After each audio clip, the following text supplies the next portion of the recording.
Radhe Radhe. Hello everyone, let's begin with a new episode. आव्या hospital में पहुंच जाती है। वह सीधे अपने कैबिन में जाती है और सबसे पहले तो अपने ड्रेस चेंज करती है, क्योंकि वह इस वक्त पूरी तरह से भीग चुकी थी। आव्या कुछ देर पहले अपने और रुद्र के मोमेंट्स को याद करते हुए अपने ड्रेस को चेंज कर रही थी और मुस्कुरा भी रही थी। उसे सच में इस वक्त एक अलग ही खुशी मिल रही थी। चेंज करने के बाद आव्या अपनी चेयर पर बैठ जाती है। चेयर पर बैठते उसकी नज़र उस बॉक्स पे पड़ती है जिसके लिए उसे सुबह ही कॉल आई थी। आव्या उसे खोलने के लिए जैसे ही अपना हाथ बढ़ाती है, तभी एक नर्स अंदर जाकर आव्या को उसके पेशेंट को लिस्ट देती है। उसके जाने के बाद एक एक करके आव्या पेशेंट को देखने लगती है और अपनी डॉक्टर की दुनिया में खो जाती है। मुंबई। आदित्य और अनुराग इस वक्त सिंघानिया विला में खड़े थे। उनने आदित्य ठीक हुआ था और यहाँ आया था। उसने तब से ही सिंघानिया विला को फिर से बनाना शुरू कर दिया था। आदित्य ने इस वक्त ब्लैक कलर की गॉगल्स पहनी थी, जिसमें वह बहुत ही ज़्यादा अट्रैक्टिव और हैंडसम लग रहा था। आदित्य अपनी ब्लैक गॉगल्स से छिपे आंखों से ही सिंघानिया विला को देख रहा था। अनुराग ने भी इस वक्त येलो कलर की गॉगल्स पहनी थी। दोनों भाई इस वक्त बहुत हैंडसम लग रहे थे। आदित्य अपनी नज़रें घुमाकर एक और देखता है जहां उसकी और काव्या की शादी हुई थी। अनुराग आदित्य की नज़रों का पीछा करते हुए उसे और देखता है और उसे देखते हुए अनुराग कहता है, जिस घर से हम बेघर कर दिया, हमारे अपनों को छीन लिया, आप उसी घर को फिर से बनवा रहे हो। अनुराग इस वक्त बहुत ज़्यादा सीरियस था। आदित्य घर को देखते हुए कहता है, बेगुनाह को गुनाह कहना भी एक अपराध है। इस घर ने कभी कुछ नहीं किया है। वो तो हम हैं जो बिना मतलब के इन्हें गुनहगार ठहरा रही है। आदित्य इतना बोलते हुए बहुत ही गौर से सिंघानिया विला को देखता है। आदित्य अब कुछ आगे कहता है, मेरी जवानी की शुरुआत यहीं से हुई थी और अब मैं अपनी आगे का जीवन भी इस घर में जीना चाहता हूँ। अपने बच्चों के साथ तो नहीं जी पाया, लेकिन मैं अब अपने बच्चों के साथ जीना चाहता हूँ। इस वक्त को महसूस करना चाहता हूँ, उस पल के साथ रहना चाहता हूँ जिस पल को मैंने जीने से पहले खो दिया। यह बोलते हुए आदित्य के इमोशंस बाहर आ रहे थे। उसके इमोशंस देखते, लेकिन इसे आंखों में देखते इमोशंस को उसके गॉगल छिपा रहे थे। अनुराग आदित्य को देखने लगता है। आदित्य अभी सिंघानिया विला को बहुत ही गौर से देख रहा था। सिंघानिया विला बन ही चुका था। बस कुछ पल और वक्त कि फिर वह एकदम रहने के कगार पर आ जाएगा। आदित्य की बातों पर अब अनुराग भी इम्प्रेस हो चुका था, इसलिए वह भी सिंघानिया विला को देखते हुए अपने बचपन के दिनों में खो जाता है। गोवा। वहीं भारी बारिश में ध्रुवंश और कायरा घर पहुंचते हैं। दोनों कार में ही गए थे, लेकिन घर के अंदर आते हुए थोड़े भीग जाते हैं। कायरा अपने गीले बालों को झटकती है तो वह सीधे ध्रुवंश के मुंह पर लगता है, जिसका एहसास कायरा को नहीं था। ध्रुवंश कायरा को देखकर फिर हिला देता है। कायरा अंदर जाते हुए श्रेष्ठा को बुलाती है। मॉम, मॉम कहाँ हैं आप? आरुष कायरा को देखकर खुश होकर कहता है, आप आ गई भाभी? कायरा मुस्कुराते हुए हाँ में जवाब देती है, फिर कहती है, मॉम कहाँ हैं? आरुष कायरा को देखकर उसे फ्लर्ट करते हुए कहता है, मॉम का क्या करना है? मैं पास खड़ा हूँ, बताएं आपको क्या चाहिए? आप जो चाहिए मैं सब ला कर दूंगा। कायरा आरुष की बात सुनकर उसे घूर कर देखती है और फिर पीछे मुड़कर ध्रुवंश को देखती है, जो कॉल अटेंड करने के लिए गया हुआ था। कायरा को ध्रुवंश की देखता देखकर आरुष फिर से फ्लर्ट अंदाज में कहता है, मुझ पर भी थोड़ा गौर कीजिए। भाई से भी ज़्यादा हैंडसम हो और भाई से ज़्यादा शायद मैं आपको खुद खुश रख सकूं। आरुष हमेशा से ही फ्लर्टी था और उसे फ्लर्ट करना बहुत पसंद था। कायरा मुस्कुराते हुए आरुष की ओर बढ़ती है और उसके बहुत करीब झुकती है। आरुष और कायरा इस वक्त बहुत ही करीब थे। कायरा आरुष के गाल पर एक उंगली फेरती है और बहुत ही मधुशी आवाज़ में कहती है, मुझे लगता है शायद मैंने गलत बंदे को चूज़ किया है। आरुष कायरा की टच को फील करके मुस्कुरा देता है। कायरा उसको गौर से करीब जाती है, पर अचानक ही वे अपनी सैंडल से आरुष के पैर को बहुत जोर से मारती है, जिससे आरुष के मुंह से बहुत तेज़ी से छींक निकलती है। कायरा मुस्कुराते हुए उसे कहती है, और फ्लर्ट करोगे मुझसे? इतना बोल वे आरुष के बाल को बिगाड़ती है और फिर उससे दूर होती है। आरुष अपने पैर को पकड़कर पैर से नाचने लगता है, क्योंकि उसे बहुत जोर से लगी थी। आरुष दर्द से कहता है, भाभी यार, मैं तो बस मजाक ही तो कर रहा था, इतने जोर से मारने की क्या जरूरत थी। इतना बोलते ही आरुष नीचे बैठ जाता है और अपने पैर को सहलाते हुए फूंकने लगता है। ध्रुवश आरुष की आवाज़ सुनकर अंदर आते हुए कहता है, क्या हुआ, इतने जोर से क्यों चिल्ला रहे हो। कायरा जल्दी से जवाब देती है, कुछ नहीं हनी, बस हम तो बस हंस रहे थे। इतना बोलते ही कायरा आरुष को देखती है और कहती है ना मिस्टर आरुष सिंघानिया। कायरा आरुष को देखकर अब एक आई विंक करती है। आरुष बस कायरा को देखता रहता है। उसे बिल्कुल भी नहीं पता था कि कायरा को छेड़ने का नतीजा यह होगा। कायरा को कुछ पल देखकर आरुष लाचारी से हाँ में सिर हिला देता है। इस दौरान उसके होठों पर हल्की मुस्कान थी, जो बस वह दिखावे के लिए मुस्कुरा रहा था। ध्रुवश कायरा को गोद में उठाकर ले जाकर ते हुए कहता है, बेबी पहले बाल सुखा लो वरना सर्दी लग जाएगी। कायरा फ्लर्टी अंदाज में ध्रुवश से कहती है, गर्मी देने के लिए तुम हो ना। ध्रुवश कायरा को देख तिरछा मुस्कुराता है, जैसे वो उसे वार्निंग दे रहा हो। ध्रुवश अब कायरा को लेकर कमरे की ओर बढ़ जाता है। तभी उसे ध्रुव और श्रेष्ठा के कमरे में से अजीब अजीब सी आवाज़ें आने लगती हैं। आवाज़ सुनते ही ध्रुवश उस जगह में रुक जाता है। उनका आवाज़ से ही पता चल रहा था कि दोनों अंदर क्या कर रहे हैं। कायरा जब आवाज़ें सुनती है तो हैरानी से ध्रुवश को देखती है। ध्रुवश कायरा को देखते हुए शरारत से कहता है, हम भी ट्राई करें। कायरा ध्रुवश को घूर कर देखती है। ध्रुवश मुस्कुराता है, फिर दरवाजे को धीरे से नॉक करता है। अंदर नॉक की आवाज़ सुनते ही श्रेष्ठा आहें भरते हुए ध्रुव को रोकने की कोशिश करती है। ध्रुव, दरवाजे पर कोई है। ध्रुव श्रेष्ठा के होठों को अपने कब्जे में लेकर अपनी स्पीड को बढ़ा देता है। ध्रुव को हमेशा से बीच में डिस्टर्बेंस पसंद नहीं थी, इसलिए वह श्रेष्ठा को मुंह बंद कर देता है। ध्रुव मयंक से मिलने के बाद जल्दी वापस आ गया था और आते ही दोनों का रोमांस शुरू हो गया था।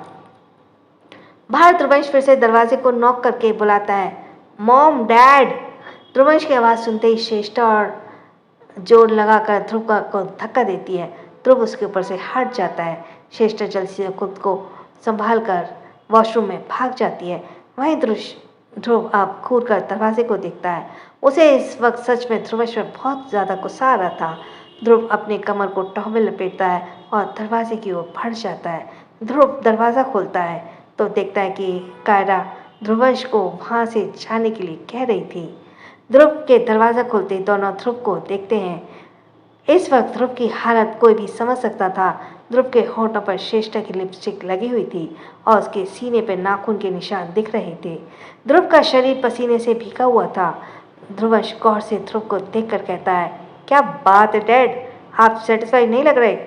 ध्रुव पूरी तरह से ध्रुवंश को घूरता है, फिर दांत पीसते हुए कहता है, इतनी आवाज़ सुनकर भी तुम्हें पता नहीं चला कि मैं अपनी बीवी के साथ स्पेशल टाइम स्पेंड कर रहा हूँ। कायरा दोनों बाप बेटे की डबल मीनिंग बात को सुनकर हैरान से देखती है। ध्रुवंश तिरछा मुस्कुराते हुए कहता है, डैड मैं तो बस आपकी एनर्जी बचा रहा था। एक साथ इतना एनर्जी खत्म कर नहीं करते, उम्र हो गई है ना आपकी, थोड़ा ध्यान देना पड़ता है। इतना बोलते ही ध्रुवंश ध्रुव को देखकर आई विंक करता है। ध्रुव उसे घूर कर देखता है। तभी श्रेष्ठा फ्रेश होकर बाहर आती है। श्रेष्ठा को देखते ही ध्रुवंश कायरा को गोद से नीचे उतार देता है और वह आगे बढ़कर श्रेष्ठा के गले लग जाता है। ध्रुवंश श्रेष्ठा के गले लगे हुए कहता है, यही सुकून एक हफ्ते से नहीं मिल रहा था। I really miss you mom. Shreshtha मुस्कुराते हुए ध्रुवंश की पीठ पर हाथ रखकर कहती है, आई ऑल्सो अंश, तुम दोनों भीगे हुए हो। बोलते हुए श्रेष्ठा जल्दी से ध्रुवंश से अलग होती है और फिर दोनों को कमरे में लेकर जाती है। ध्रुव उन तीनों को देख रहा था क्योंकि तीनों ने उसे पूरी तरह से इग्नोर कर दिया था। कमरे में आते ही श्रेष्ठा कायरा को चेंज करने के लिए कहती है और खुद ध्रुवंश के बाल पूछने लगती है। ध्रुवंश आराम से आंखें बंद करके बैठ जाता है। रात करीब 7 बजे आव्या अपने पूरे पेशेंट को देखने के बाद अब फ्री होती है और फ़ोन उठाकर घर में मैसेज करती है और अपना सामान लेकर कैबिन से निकल जाती है। तभी उसे कुछ याद आती है। आव्या फिर से कैबिन में आती है और उसकी नज़र उस पैकेट पर जाती है जो सुबह आई थी। आव्या कुछ पल उस पैकेट को देखती है, फिर उठकर अब कैबिन में निकल जाती है। आव्या कार में बैठती है और सबसे पहले पैकेट को खोलती है। पैकेट खोलते ही वह खुशी हो जाती है, मेरी फेवरेट चॉकलेट। वह खुश होकर जल्दी से पैकेट खोलकर चॉकलेट को खाने लगती है। आव्या चॉकलेट को खाते हुए खुद से कहती है, ज़रूर ये रुद्र नहीं भेजा होगा, मुझे मनाने के लिए। कितना स्वीट बंदा है। इतना कहती आव्या कार स्टार्ट करती है। वह मजे से चॉकलेट खाते हुए ड्राइव कर रही थी। तभी रुद्र का कॉल आता है। आव्या जल्दी से कॉल रिसीव करती है, कहती है, हाय मेरे जान। रुद्र आव्या का बदला व्यवहार देखकर फोन के स्क्रीन को देखता है, ये चेक करने के लिए कि कहीं गलती तो किसी और का नंबर तो नहीं लग गया, क्योंकि आव्या उसे कभी भी ऐसे नहीं बोलती थी। रुद्र भौहें चढ़ाकर कहता है, baby girl are you okay. Aavya मजे से चॉकलेट खाते हुए कहती है, मुझे क्या होगा, वैसे तुम मेरे साथ रह रहकर धीरे धीरे बदल रहे हो। रुद्र कंफ्यूज होकर पूछता है, तुम्हें ऐसे क्यों लगता है आव्या। कुछ बोलने ही वाली थी कि तभी अचानक खांसने लगती है। आव्या को खांसते हुए देखकर रुद्र थोड़ा सख्ती से कहता है, बेबी गर्ल तुम खाते हुए मुझसे बात कर रही हो। आव्या बहुत जोर जोर से खांसने लगती है। रुद्र एकदम से परेशान होकर कहता है, मैंने कितनी बार कहा है ना, खाते हुए बात मत करा करो। आव्या खांस ही रही थी, तभी अचानक से उल्टी हो जाती है। रुद्र और ज़्यादा घबरा जाता है और चिल्लाते हुए आव्या को बुलाता है, baby girl can you hear me. Rudra ने इतना ही कहना था कि उधर से आव्या की हैरान भरी आवाज़ आती है, खून। खून सुनते ही रुद्र का दिल बैठ जाता है। आव्या रोते हुए कहती है, रुद्र मुझे खून की वॉमिटिंग हो रही है। यह सुनकर रुद्र के पैर छम जाते हैं। आव्या अपनी ओढ़नी को देखती है जिसमें उसने खून की उल्टी कर दी थी। आव्या खुद ही ज़्यादा घबराई हुई थी। वह रोते हुए खून को देखने लगती है। रुद्र अचानक से उसे चिल्लाते हुए पूछता है, कहाँ हो तुम। आव्या अभी कार ड्राइव कर रही थी तो वह जल्दी से रुद्र को एड्रेस बता देती है। रुद्र अपनी कार को फुल स्पीड पर चलाकर आव्या से कहता है, अभी के अभी कार रोको, आई एम कमिंग। आव्या कार रोकने की कोशिश करती है पर कार भी नहीं रुकती। आव्या परेशान होकर रोते हुए कहती है, रुद्र कार नहीं रुक रही, मुझे लगता है ब्रेक फेल है। रुद्र एकदम से चिल्लाता है, व्हाट। आव्या किसी तरह से कार को कंट्रोल करने की कोशिश कर रही थी, लेकिन एकदम से उसकी आंखों के सामने अंधेरा आने लगता है। आव्या अपनी पलकें झपकाते हुए धीरे से कहती है, रुद्र मुझे कुछ दिखाई नहीं दे रहा है, सब कुछ धुंधला धुंधला दिख रहा है। इतना बोलते ही आव्या कार को बहुत तेजी से टर्न करती है। वहीं उधर रुद्र के चेहरे पे परेशानी की लकीरें साफ दिख रही थी। उसका माइंड जैसे ब्लैंक हो चुका था। रुद्र अपनी कार की स्पीड को वक्त के साथ बढ़ाता ही जा रहा था। उसकी स्पीड इतनी ज़्यादा थी कि वह हवा को भी पार कर रहा था। आव्या की आंखें बंद होने लगी थी। वह बहुत मुश्किल से अपनी आंखों को खोलकर रखी हुई थी। कुछ वक्त में वह भी रुद्र आव्या के कार के पास पहुंच जाता है। आव्या अब धीरे धीरे होश खो रही थी। रुद्र आव्या की कार के साथ अपनी कार को सटाता है ताकि आव्या की कार की स्पीड थोड़ी कम हो सके, पर आव्या की कार स्पीड कम होने का नाम ही नहीं ले रही थी। आव्या के हाथों की कार की स्टीयरिंग से धीरे धीरे ढीली होने लगी। जब आव्या की कार की स्पीड कम नहीं होती तो रुद्र फ्रस्ट्रेशन में स्टीयरिंग पर बहुत जोर से मारता है। रुद्र आंखें बंद करके कुछ पल सोचता है और फिर आंखें खोलता है। इस बार उसकी आंखों में कुछ अलग दिख रहा था, एक जुनून, आव्या को बचाने का जुनून। रुद्र दूसरी सीट पर बैठता है और एक साथ अपनी कार को सही डायरेक्शन देकर अपने कार का दरवाज़ा खोलता है। रुद्र अपना आधा शरीर निकालकर आव्या की कार का दरवाज़ा खोलने की कोशिश करता है। कुछ देर तक वह कोशिश करता है पर फिर उसके कार का डायरेक्शन चेंज हो जाता है, जिससे रुद्र का हाथ कार से छूट जाता है और वह रगड़ते हुए कुछ दूर तक जाता है। नीचे रगड़ने की वजह से रुद्र के हाथ छिल जाते हैं। रुद्र फिर से कार के अंदर जाकर कार को कंट्रोल करता है और फिर से आव्या की कार को ध्यान देता है। इस बार वह आव्या की कार के दरवाजे को खोल लेता है। कार का दरवाज़ा खुलते आव्या जो सब कब से बेहोशी की हालत में थी, वे एकदम से बेहोश होकर बाहर गिरने वाली होती है, पर उससे पहले ही रुद्र उसे पकड़ लेता है। वह आव्या को पकड़ते ही उसे कसकर गले लगाता है। दोनों कार का डायरेक्शन बदल जाता है। रुद्र और आव्या कार से बाहर निकल जाते हैं। रुद्र आव्या को चोट ना लगे इस वजह से जल्दी से अपने ऊपर कर लेता है और उसे पूरी तरह से कवर कर लेता है। रुद्र और आव्या लुढ़कते हुए काफ़ी दूर चले जाते हैं। लुढ़कते लुढ़कते ही आव्या और रुद्र एक पेड़ से टकराकर रुक जाते हैं। उस पेड़ की चोट बस रुद्र को ही लग जाती है, क्योंकि उसने आव्या को किसी भी हालत में लगने नहीं दिया। जब वह रुकते हैं तब रुद्र सुकून की सांस लेता है, क्योंकि अब आव्या उसकी बाहों में थी और सही सलामत थी। उसे ऐसे लग रहा था, लेकिन ऐसा कुछ भी नहीं था। रुद्र कुछ पल तो अपनी आंखें बंद करके राहत की सांस लेता है। उसे ही पता था कि वह किस कदर आव्या को खोने से डर रहा था। रुद्र अब आव्या को थोड़ा ऊपर करके देखने लगता है। आव्या इस वक्त बेहोश थी। रुद्र आव्या के चेहरे को बहुत ही गौर से देखता है और उसे बड़े ही प्यार से छूने लगता है। छूने के बाद रुद्र आव्या के माथे पर बहुत ही प्यार से किस करता है। रुद्र अब काव्या को पलटकर जमीन पर लेट देता है और उसके शरीर पर चींटों के निशान को देखने लगता है, लेकिन उसे जरा भी चोट नहीं आई थी। ये देखकर रुद्र काव्या के गाल को छूता है। रुद्र फिर से आगे की माथे को किस करता है और फिर दोनों गालों पर। आखिर में उसके होठों को धीरे से किस करता है। वह सब कर ही रहा था, तभी उसे आव्या की बात याद आती है। रुद्र, मुझे खून की वॉमिटिंग हो रही है। रुद्र को जैसे ये याद आती है, वह झट से आव्या के चेहरे को देखता है। आव्या के चेहरे पर इस वक्त कुछ नहीं दिख रहा था। रुद्र आव्या के केवल गाल को थपथपाते हुए बोलता है, बेबी गर्ल, हे बेबी गर्ल। वह बुला ही रहा था, तभी उसकी नज़र आव्या के दुपट्टे पर जाती है, जिसमें खून के दाग दिख रहे थे और उसके साथ उसमें चॉकलेट भी दिख रहा था। रुद्र यह देखकर जल्दी से अपने पॉकेट से फ़ोन निकालता है और किसी को कॉल करता है। हॉस्पिटल। आव्या की खबर मिलते ही पूरा परिवार आव्या से मिलने हॉस्पिटल आया हुआ था। आव्या, ध्रुवंश और रुद्र इस वक्त डॉक्टर से बात कर रहे थे। तीनों इस वक्त डॉक्टर के केबिन पर थे। डॉक्टर आव्या की कंडीशन को देखकर बहुत ही ज़्यादा परेशान था। डॉक्टर आव्या की कंडीशन को बताते हुए कहता है, देखिए, हम उसका कोई इलाज नहीं कर सकते। उन्हें जहर दिया गया है और वो जहर इतना खतरनाक है कि उसका आज तक कोई एंटीडोट नहीं बना। तीनों जब यह सुनते हैं तो वह जम जाते हैं।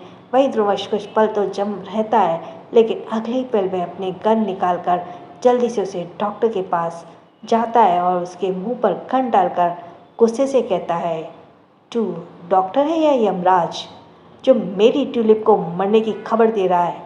डॉक्टर बना है ना तो उसे बचा, अगर नहीं बचा सकता तो तू नहीं बचेगा। डॉक्टर डर से कांपने लगता है। वैसे ही इस वक्त आव्यान और रुद्र का चेहरा भी बहुत ज़्यादा सर्द था। वह डॉक्टर को ऐसे देख रहे थे जैसे कि अभी उसे जान से मार देंगे। आव्यान ध्रुवंश को देखते हुए बहुत ही सीरियस आवाज़ में कहता है, अंश, लीव हिम। ध्रुवंश अभी गुस्से से डॉक्टर को देखे जा रहा था। उसकी गन अब भी उसके मुंह पर ही थी। आव्यान फिर से एक बार पूरी तरह से सख्ती से कहता है, अंश, आई सेड लीव हिम। ध्रुवंश कुछ पल के बात नहीं सुनता और बाद में वह गन को उसके मुंह से निकालकर उससे दूर हो जाता है और डॉक्टर के टेबल में बहुत ज़ोर से मारता है, जिसे डॉक्टर फिर से एक बार कांप जाता है। आव्यान जब अपनी गन को निकालकर उसके बुलेट डालने लगता है, यह देखकर डॉक्टर डर से अपने लाल गटक लेता है। आव्यान गन में बुलेट डालते हुए कहता है, वैसे तो मुझे बात करने में ज़रा भी इंटरेस्ट नहीं है, लेकिन मैं बात कर रहा हूँ क्योंकि अगर इसके इतने बात करना शुरू कर दिया तो। इतना कहते उसकी नज़र डॉक्टर पर ही थी। डॉक्टर की नज़र बस आव्यान के कान पर थी। आव्यान सारी बुलेट भरने के बाद टेबल पर गन रखते हुए कहता है, बचाओगे या खुद मरोगे, फैसला तुम्हारे हाथ में है। डॉक्टर को बस धमकी पर धमकी दिए जा रहा था। बेचारा डॉक्टर डर के मारे उसके पसीने छूटे जा रहे थे। डॉक्टर अपने पसीने को पोंछते बहुत मुश्किल से कहता है, इस जहर को ख़त्म करने वाला एंटीडोट तो नहीं है, लेकिन जहर ज़रूर है। इस जहर को सिर्फ एक जहर ही ख़त्म कर सकता है, लेकिन उसमें बहुत रिस्क है। अगर पेशेंट की बॉडी उसे सह नहीं पाई तो वहीं पर उसकी मौत हो सकती है। ध्रुवंश और आव्यान बहुत गौर से उसकी बात सुन रहे थे और समझ भी रहे थे। कुछ ही पल में आव्यान कहता है, कहाँ मिलेगा वह जहर? वह डॉक्टर अपने डर के काबू में करते हुए कहता है, यह तो मुझे नहीं पता, लेकिन जिसे पता उसके बारे में बता सकता हूँ। इतना कहते हुए कागज़ में कुछ लिखने लगता है, पर वह लिख नहीं पा रहा था क्योंकि उसके हाथ काँप रहे थे। बहुत मुश्किल से वह अपना हाथ चलाता है और उस कागज़ को देते हुए कहता है, ये उसका एड्रेस है। ध्रुवंश जल्दी से उस कागज़ को पकड़ लेता है। आव्यान और ध्रुवंश अब वहाँ से उठकर लगते हैं। तभी आव्यान को ऐसा होता है कि रुद्र वैसे का वैसा ही बैठा है। इसलिए वह पीछे मुड़कर रुद्र को देखते हुए कहता है, रुद्र, क्या तुम नहीं जा रहे? रुद्र एकदम से चुपचाप सा बैठा था, लेकिन अव्यान के पूछने पर वह कहता है, तुम दोनों चलो, मैं आ रहा हूँ।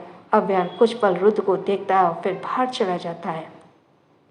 अब तक तो डॉक्टर अव्यान और ध्रुवश दोनों की हरकतें देखकर बहुत ज़्यादा डर गया था और रुद्र की ओर देखते हुए उसे बहुत ज़्यादा डर लग रहा था।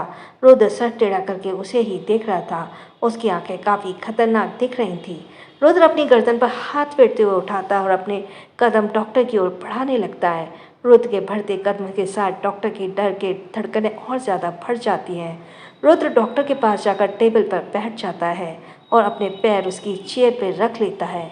वह डॉक्टर की ओर झुकता है। उसे झुकता हुआ देख डॉक्टर पीछे होने लगता है। रुद्र टेबल पर एक कैंची उठाता है, उसकी धार चेक करते हुए कहता है, क्या कहा तुमने? मेरी बेबी गर्ल की मौत हो जाएगी? वह काफ़ी ज़्यादा खतरनाक तरीके से उसे बात कर रहा था और उसके बात करने के तरीके से डॉक्टर कांप रहा था। रुद्र डॉक्टर के मुंह को देखते हुए कहता है, इसी जुबान से कहा था ना तुमने कि मेरी बेबी गर्ल की मौत हो जाएगी?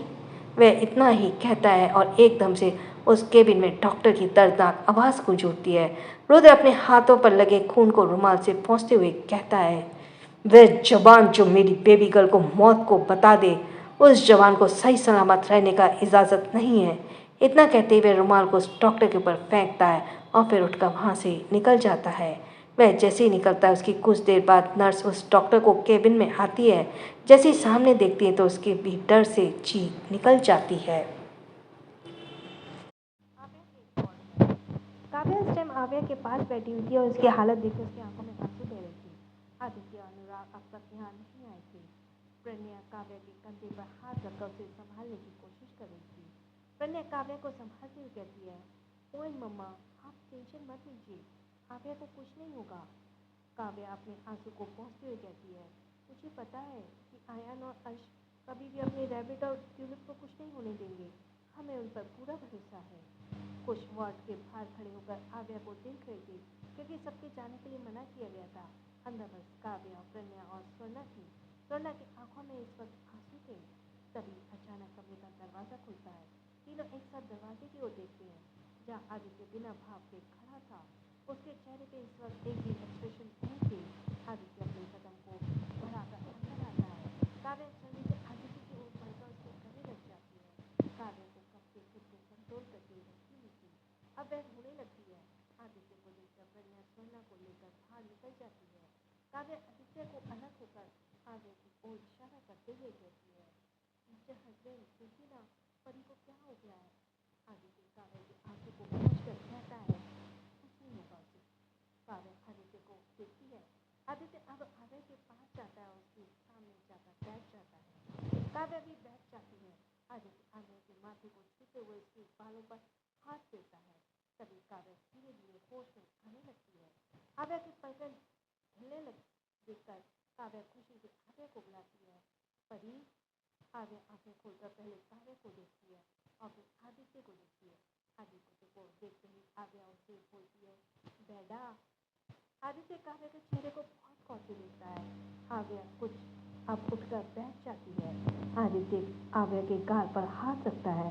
आव्या कमरे को देखकर समझ जाती है कि यह हॉस्पिटल में है और इतना ही समझ जाती है वह हॉस्पिटल में क्यों है। आव्या अपने आप को देखती है और वह बिल्कुल ठीक थी। आव्या को कुछ वक्त पहले की याद आती है और वह उसे सोचते हुए कहती है, डैडा, मम्मा मुझे रुद्र ने बचा ली। डैडा, मम्मा मुझे रुद्र से बचा लीजिए, वो मुझे बहुत डांटेगा। मुझे लगा था वो चॉकलेट उसने भेजी है, इसलिए मैंने खा ली। अगर मुझे पता होता कि वो उसने नहीं भेजी तो मैं नहीं खाती। काव्या हाँ में सिर हिलाती है। हम उसे डांटे नहीं देंगे। मेरी परी को डांटने का हक बस मुझे है। आव्या मासूम शक्ल बनाकर कहती है, मम्मा मैंने जानबूझकर नहीं खाई। मम्मा आप मुझे नहीं डांटोगी ना? मैं प्रॉमिस करती हूँ मैं आज के बाद कभी चॉकलेट नहीं खाऊंगी। काव्या की आंखों में एकदम से आंसू भर जाते हैं। वह रोते हुए ना में सिर हिलाकर कहती है, नहीं डांटूंगी। काव्या को रोती हुई देखकर आव्या अब मुंह खोलने ही वाली होती है कि तभी से खून की वॉमिटिंग होती है। ये देखकर काव्या और ज्यादा डर जाती है। आव्या खांसने लगती है। आदित्य उसे कपड़ा देता है और आव्या उस कपड़े में वॉमिट कर देती है। आव्या खून देखकर फिर से हैरान हो जाती है क्योंकि उसे लगा था कि वह बिल्कुल ठीक हो चुकी है। आव्या बोलने की कोशिश करती है, ये खून है, ये। उसके आगे वह बोल नहीं पाती और फिर से वॉमिटिंग करने लगती है। आव्या बहुत जोर जोर से खांसने लगती है। आदित्य आव्या को अपने सीने पर छिपा कर उसकी पीठ को सहलाते हुए कहता है, रिलैक्स रहे। आव्या आदित्य को पूरे शर्ट पर वॉमिटिंग कर देती है। उसकी वॉमिटिंग रुकने का नाम ही नहीं ले रही थी। आदित्य की पूरी शर्ट पर खून ही खून हो जाता है। काव्या आव्या की ऐसी हालत देखकर मुंह में हाथ रखकर रोने लगती है।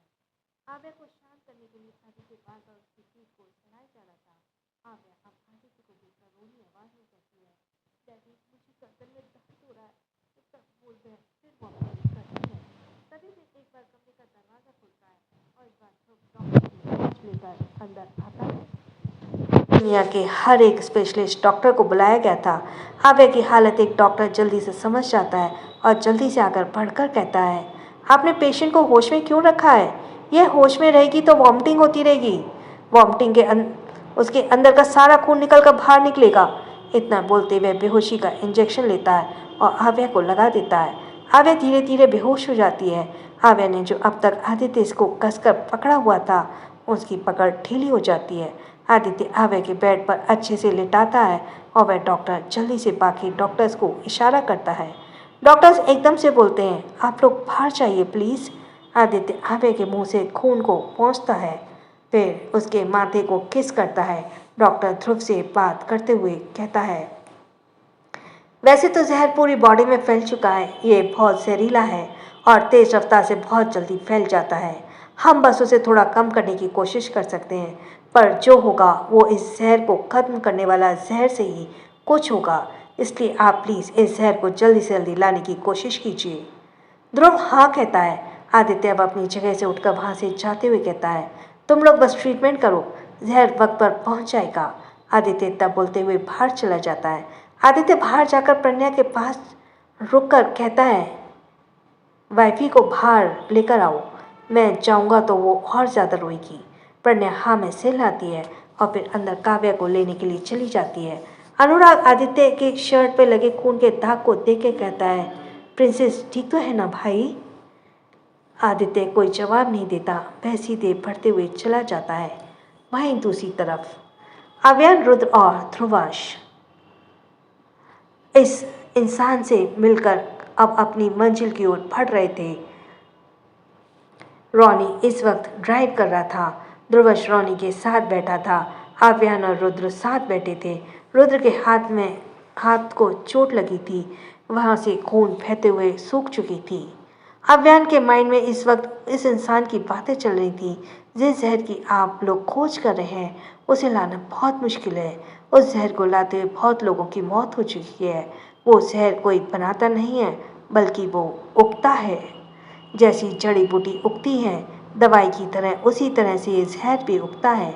वो जहर आप लोगों को बैरन आइलैंड में मिलेगा, जहाँ ज्वालामुखी फटते हों। हमेशा डर लगा रहता है। ज्वालामुखी क्षेत्र में कुछ दूरी पर ही वो जहर उगती है, लेकिन अगर ज्वालामुखी फटती है तो वो सारा जहर उसमें बह जाता है और एक हफ्ते बाद फिर से उग जाता है। अव्यान इस इंसान की बातों में खोया हुआ था।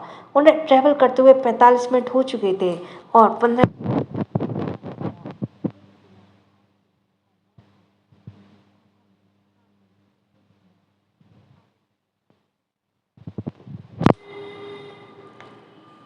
आई थिंक इन्होंने जब बैरन आइलैंड का नाम लिया है तो बैरन आइलैंड तो काफ़ी कई किलोमीटर दूर है।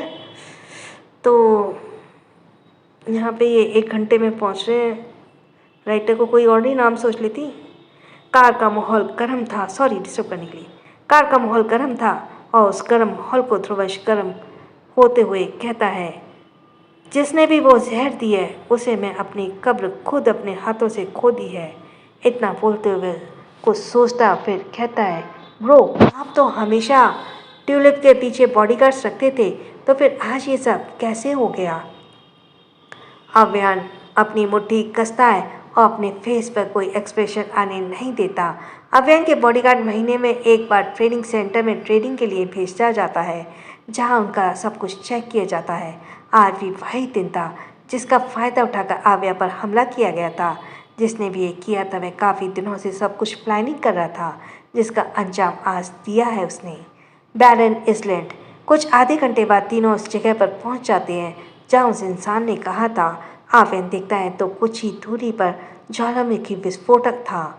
इस वक्त वो लोग जहाँ खड़े थे वहाँ पानी भी बिल्कुल चट्टान था, पानी भी बल्कि चट्टान था और नीचे कुछ पौधे थे जिसके पत्ते नीले थे और फूल हरे। फूल तो देखते ही अभियान को उस इंसान की बात याद आती है। आमतौर पर यहाँ पत्ते हरे होते हैं और फूल विभिन्न रंग के, लेकिन उस शहर का जड़ ही नीला होता है और उसका फूल हरा। उस पौधे के नीचे जमीन पर उसका फल छिपा होता है। फूल, फल, जड़ और पत्ता, ये चारों को मिलाकर ही वो जहर बनता है। उसमें से अगर एक भी मिस हुआ तो वह किसी काम का नहीं रहता। तीनों उस पौधे की ओर बढ़ते हैं। पहाड़ों की चट्टानों से वे नीचे उतरते हैं। तीनों पौधे में पास पहुंच जाते हैं। तीनों ही एक एक पौधा उखाड़ने लगते हैं, लेकिन नीचे फल नहीं रहा था। तीनों को ही याद आता है कि उस इंसान ने यह भी कहा था कि फल हर किसी में नहीं होता। तीनों पौधों को उखाड़ ही रहे थे, तभी एक जोरदार आवाज़ हुई। ध्रुवश आवाज़ की ओर देखता है, फिर एकदम से कहता है, लगता है ज्वालामुखी फटने वाला है। अव्यान भी उस ओर देखता है और फिर से पौधा उखाड़ने लगता है। रुद्र को पौधा उखाड़ते उखाड़ते उसका फल मिल जाता है। फल मिलते ही रुद्र कहता है, मिल गई। उसके इतना बोलते ही तेज ध्रुवांश के साथ ज्वालामुखी विस्फोट होती है। अव्यान दोनों को इशारे करते हुए कहता है, चलो जल्दी। अव्यान, रुद्र और ध्रुवांश वहाँ से अब जाने लगते हैं। तीनों कुछ दूरी पर जाकर रुक जाते हैं और ज्वालामुखी निकलते दहकते अंगारों को देखने लगते हैं। तभी अचानक से अव्यान की नज़र रुद्र के हाथ पर जाती है।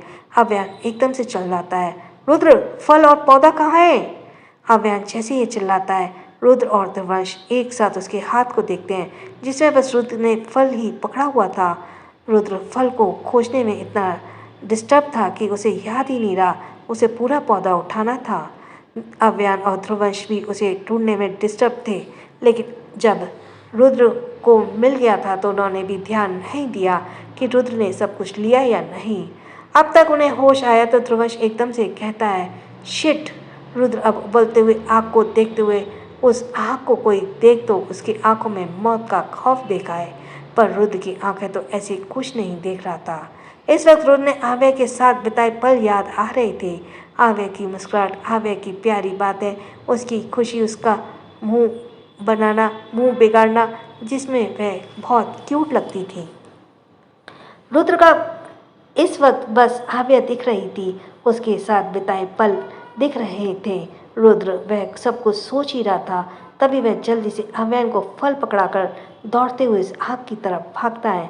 अव्यान यह देखकर चिल्लाता है, रुद्र। अव्यान भी अब वो फल ध्रुवंश को देकर कहता है, अंश, इसे संभालो। उसे यह देते ही अव्यान भी रुद्र के पीछे जाता है। उबलते हुए आग की रफ्तार जब तेज होने लगती है, रुद्र जल्दी से जंप करता है और पौधे को उखाड़कर अव्यान की ओर फेंकता है। उसके फेंकते ही अव्यान उसे पकड़ लेता है और वहीं वो दहकता हुआ अंगारा भी उछलते हुए रुद्र को अपनी चपेट में ले लेता है। रुद्र उस दहकते अंगारे में गायब हो जाता है। अव्यान अपना हाथ आगे करके जोर से चिल्लाता है, रुद्र। अव्यान ने तो एकदम से होश ही उड़ जाते हैं। वो दहकता आग हर चीज़ों को भस्म करता जा रहा था, उसके रास्ते में आ रहे थे। अव्यान एकदम से अपने घुटनों में बल गिर जाता है और उस दहकते आग को देखते हुए फर्स्ट टाइम अव्यान की आंखों में आंसू बहने लगते हैं। ट्रीटमेंट के बाद आव्या की आंखें बहुत धीरे धीरे खुलती हैं। आंखें खुलते ही उसकी नज़र ध्रुवंश पर जाती है, जो उसे ही एकटक देख रहा था। आव्या की आंखें खुली देखते ही ध्रुवंश उसके पास घुटनों के बल बैठ जाता है। ध्रुवंश आव्या के हाथों को पकड़कर उसके चेहरे को देखकर कहता है, अब कैसा लग रहा है ट्यूलिप? आव्या बोलने वाली थी, पर एकदम से ही उसे याद आता है उसके बात करने से ही उसे वॉमिटिंग होने लगती थी, इसलिए वह अपना मुंह बंद रखती है। ध्रुवंश हल्का सा मुस्कुराते हुए कहता है, तुम बात कर सकती हो, तुम्हें कुछ नहीं होगा। आव्या यह सुनकर अपनी नज़रों से ही इशारा करती है कि क्या सच में वह बात कर सकती है। ध्रुवंश आव्या के गाल पर हाथ रखकर कहता है, हाँ, तुम बात कर सकती हो, अब तुम बिल्कुल ठीक हो, तुम्हें कभी कुछ नहीं हो सकता ट्यूलिप। आव्या ध्रुवंश के हाथ के ऊपर हाथ रखती है। उसे अभी भी वॉमिटिंग होने का डर था, इसलिए वह कुछ पल रुकती है और फिर ही धीमी आवाज़ में कहती है, अब मुझे फिर से वॉमिटिंग नहीं होगी ना अंश? ध्रुवंश जल्दी से नाम में सिर हिलाता है। ध्रुवंश अब आव्या के माथे पर किस करता है, फिर उसे देखते हुए कहता है, मुझे लगता है मैं तुम्हें रुद्र से ज़्यादा प्यार करता हूँ, लेकिन आज उसने साबित कर दिया कि उससे ज़्यादा तुमसे और कोई प्यार नहीं कर सकता। वो तुम्हारे लिए कुछ भी कर सकता है, कुछ भी। I am proud of your choice tulip. आव्या को कुछ समझ नहीं आता। वह उधर देखते हुए कहती है, क्या किया है उसने मेरे लिए, और वो है कहाँ? ध्रुवंश बताता तो चाहता था, लेकिन उसे आव्यान की बात याद आ रही थी। इसे लेकर तुम हॉस्पिटल जाओ, और हाँ, रैबिट और रुद्र के बारे में कुछ बताना मत। ध्रुवंश पौधे को अभियान के हाथ से लेते हुए कहता है, लेकिन भाई आप नहीं जाएंगे? अभियान दहकते अंगारों को देखते हुए कहता है, नहीं, तुम जाओ। रुद्र की कुर्बानी को छोड़कर मैं कहीं नहीं जा सकता। ध्रुवंश एक नज़र उस ओर देखता है जहाँ रुद्र उस अंगार की चपेट में आ गया था। फिर एक नज़र अव्यान को देखकर वह चला जाता है। अव्यान यह सब सोच ही रहा था, तभी आव्या फिर से उससे कहती है, बताओ ना अंश, रुद्र कहाँ है, और भाई भी नहीं दिखाई दे रहे। ध्रुवंश कोई भी जवाब देता उससे पहले ही आदित्य के साथ सब अंदर आ जाते हैं। सभी आव्या से मिलते हैं। कुछ देर बाद आदित्य कहता है, ध्रुवंश सबको लेकर घर जाओ, मैं रैबिट के पास हूँ। काव्या यह सुनकर जल्दी से नाम में सिर हिला देती है। मैं कहीं नहीं जाऊँगी। आदित्य काव्या के चेहरे को पकड़ता है और उसकी आंखों में देखकर कहता है, तुम्हारी तबीयत खराब हो जाएगी वाइफी, तुम्हें सोने की ज़रूरत है। काव्या फिर से नाम में सिर हिलाती है तो आदित्य उसे फिर से समझा कर कहता है, कल हम आ जाएंगे, प्लीज़ घर जाओ मेरे लिए। आखिरकार काव्या मान जाती है तो आदित्य उसके माथे पर किस करता हुआ कहता है, बाय। काव्या भी बहुत धीरे से बाय बोलती है। आदित्य अब फिर से ध्रुवंश को इशारा करता है। आदित्य की बात सुनकर ध्रुवंश हाँ में सिर हिलाता है और उठकर वहाँ से चला जाता है। आदित्य सबके जाने के बाद आव्या के पास आकर बैठ जाता है। आव्या जल्दी से उठकर आदित्य के सीने से लग जाती है। आदित्य आव्या के बालों को सहलाते हुए कहता है, कुछ खाना है रैबिट? आव्या आंखें बंद करके नाम में सिर हिलाती है और कहती है, मुझे भाई और रुद्र से मिलना है। वो दोनों बहुत परेशान होंगे ना, कहाँ है वे दोनों? आदित्य आव्या के माथे पर किस करते हुए कहता है, आते ही होंगे। आव्या अव्यान के सीने से छिपकर कहती है, आव्या अव्यान के सीने में नहीं होगा, आदित्य के सीने में छुपकर कहती है, डैडा आप लोग मुझसे कुछ छुपा तो नहीं रहे ना? रुद्र और भाई ठीक है ना? आदित्य आव्या के बालों पर अपनी उंगली उलझा कर कहता है, सब कुछ ठीक है। आव्या को अब अच्छा तो नहीं लग रहा था, लेकिन जब उसके डैडा ने यह कह दिया कि वह खुद के इमोशंस को रोक नहीं पाई और मान लेती है कि रुद्र बिल्कुल ठीक है, कुछ पल बाद आव्या गहरी नींद में सो जाती है और आदित्य बहुत सीरियस होकर सामने देखता रहता है। बैरन आइलैंड। अव्यान अब तक बस उस जगह को ही देख रहा था। उसकी नज़र बस वहीं पर टिकी हुई थी। उसका फ़ोन भी बार बार बज रहा था। हॉस्पिटल से वापस लौटी प्रज्ञा कार में बैठी हुई बार बार अव्यान को कॉल कर रही थी। प्रज्ञा के चेहरे पर टेंशन थी और वह बस इस वक्त अव्यान से बात करना चाहती थी। अब अव्यान का कॉल लगते हुए कट जाती और प्रज्ञा परेशान होकर कहती, आखिर ये कॉल रिसीव क्यों नहीं कर रहे हैं? झगड़ा हुआ है, इसका मतलब ये तो नहीं कि ऐसे वक्त में भी वह नाराज़ रहे। प्रज्ञा ने यह बहुत धीरे से कहा था, इसलिए किसी ने भी उसकी बात को नहीं सुनी थी। अव्यान बैठा ही था कि तभी उसके कंधे पर किसी ने हाथ रखा। अव्यान हाथ को महसूस करते धीरे से बोला, आ गई तुम? इतना बोलती अव्यान सिर उठाकर रुद्र को देखता है जो उसके पास ही खड़ा था। रुद्र अव्यान को देखकर बोलता है, तुम्हें कैसे पता था मैं आऊँगा? अव्यान खड़ा होकर सीधे रुद्र को गले लगा लेता और कहता है, एक पल के लिए तो मैं भी डर गया था, बाद में मुझे याद आया कि तुमने क्या किया होगा, ये अब तक याद था। रुद्र आगे को देखते हुए कहता है, मैं जो भी एक बार पढ़ता हूँ तो मुझे हमेशा के लिए याद रह जाता है। मुझे याद था पहले लोग इससे बचने के लिए सुरंग बनाया करते थे और वह सुरंग लोगों की जान को बचा लेता था, पर हर किसी को नहीं। सुरंग के अंदर भी ये आग तुम्हारा पीछा करता रहता है। जिसने उसके चपेट में खुद को बचा लिया वही बच सकता है। और सब छोड़ो, बेबी गर्ल कैसी है? इस जगह पर लोग जब ये शहर लेकर जाया करते थे कई बार लोगों की इसी विस्फोट की वजह से मौत हुई थी। इसलिए पुराने लोग सुरंग बनाया करते थे जिसके रास्ते से वे ज्वालामुखी के कहर से बच सके। रुद्र पर भी जब ज्वालामुखी का कहर बरसने वाला था, उसने जल्दी से उस सुरंग पर जंप कर दिया।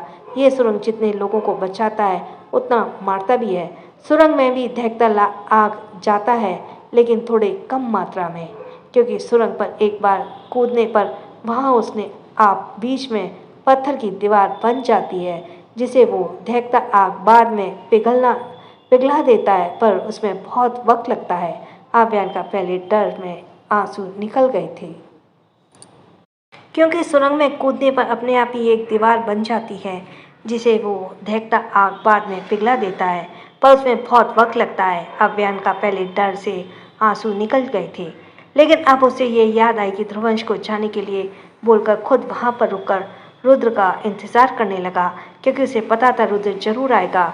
आव्यान और रुद्र गले लग लिए थे। फिर वह दोनों अलग होते हैं और आव्यान रुद्र को देखकर कहता है, थैंक यू मेरी रैबिट की जिंदगी में आने के लिए। रुद्र बहुत चढ़ाकर आव्यान को देखकर कहता है, तू फॉर्मेलिटी कर रहा है?